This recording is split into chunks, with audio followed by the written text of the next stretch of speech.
Bonjour et bienvenue dans une nouvelle vidéo de l'histoire derrière un film. Aujourd'hui on va parler des 7 de Chicago réalisés par Aaron Sorkin et diffusés sur Netflix. How much is it worth to you to call it off? Call off A what? million? Would you have done it for a million? Revolution? Yeah. What's your price? My life. Now, how much is it worth to you? What's your price? To call off the revolution? My life. Cette histoire raconte donc le procès des 7 de Chicago, ou 8 de Chicago, qui a été très médiatisé à l'époque et qui fait suite à plusieurs événements sur lesquels on va revenir tout de suite.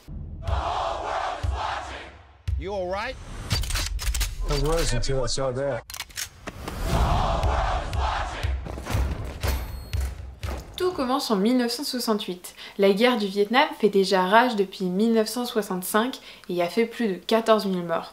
Les mois les plus meurtriers sont d'ailleurs février et mars 1968. C'est alors que se tient la Convention démocrate à Chicago en août 1968. En parallèle de cette convention démocrate se déroule une énorme manifestation qui réunira environ une dizaine de manifestants et de l'autre côté environ 23 000 officiers des forces de l'ordre. Plusieurs groupes manifestent à cette occasion. Tout d'abord les hippies qui sont majoritaires, dont le leader est Abbie Hoffman.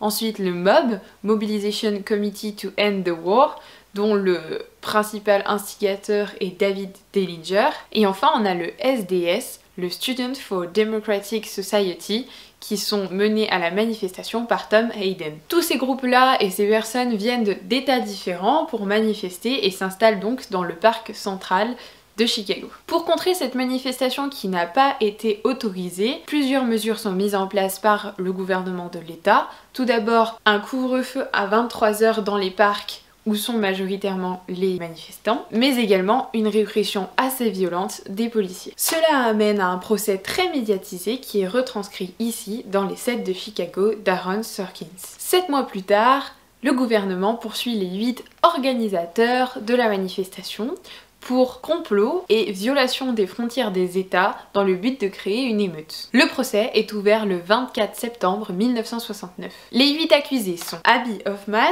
le chef des hippies, Jerry Rubin, qui est un peu considéré comme son second ou en tout cas son ami, David Dellinger, qui encore une fois comme je l'ai dit plus tôt est le chef du MOB, Tom Hayden, qui est quant à lui le chef du SDS, Ronnie Davis, qui est l'ami de Hayden, qui fait aussi partie du SDS et qui a été blessé à la tête pendant les manifestations. John Froines, je suis vraiment pas sûre de la prononciation, et Lee Weiner, et enfin Bobby Seale, le chef des Black Panthers. Ils sont donc accusés de violation du statut fédéral anti-émeute, mis en place après la mort de Martin Luther King le 4 avril 1968. C'est aussi la loi H.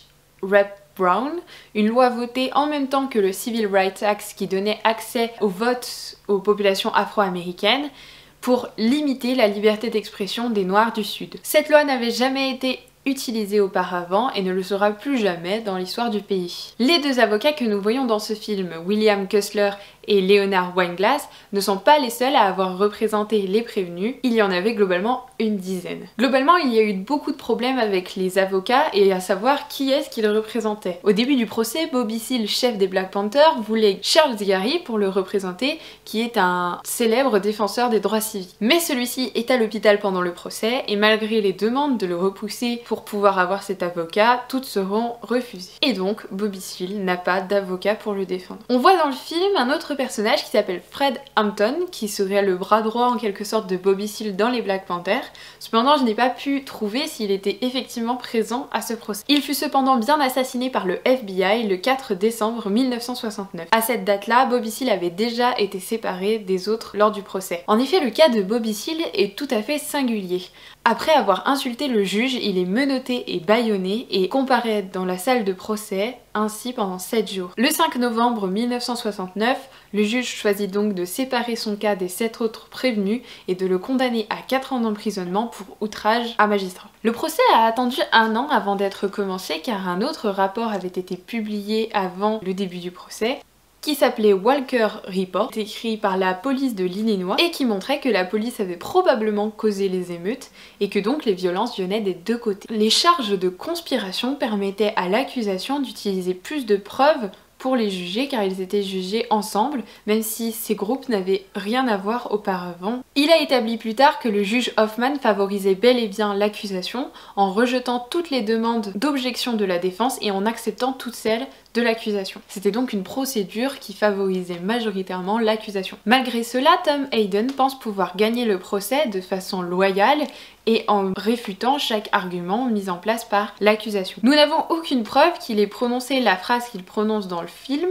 « If blood is gonna flow, let it flow all over the city ». Cependant, il n'était pas aussi non violent que le film nous laisse croire, ni clairement en opposition avec Abby Hoffman. Cependant, avec les encouragements de William Kushner, qui devait en avoir marre de se prendre des vents, les accusés, notamment Abby Hoffman et Jerry Rubin, firent tout pour déranger le procès. Ils lisaient de la poésie, chantaient, faisaient des blagues, mangeaient des jelly beans. Hoffman et Rubin ont d'ailleurs réellement porté des robes de juge en cours, cependant il n'est aucune mention d'un costume de policier en dessous. Hoffman l'a ensuite enlevé et écrasé. Il avait d'ailleurs l'habitude d'appeler le juge Julie. Le 18 février 1970, les accusés sont tous acquittés des charges de conspiration, cependant 5 sont condamnés en vertu de la loi H. Rob Brown. Hoffman, Rubin, Dellinger, Hayden et Davy. Ils écopent de 5 000 $ d'amende et de 5 ans de prison. En tout, 175 outrages à magistrats ont été prononcés par les avocats mais aussi les accusés. Le procès ne se termine pas comme dans le film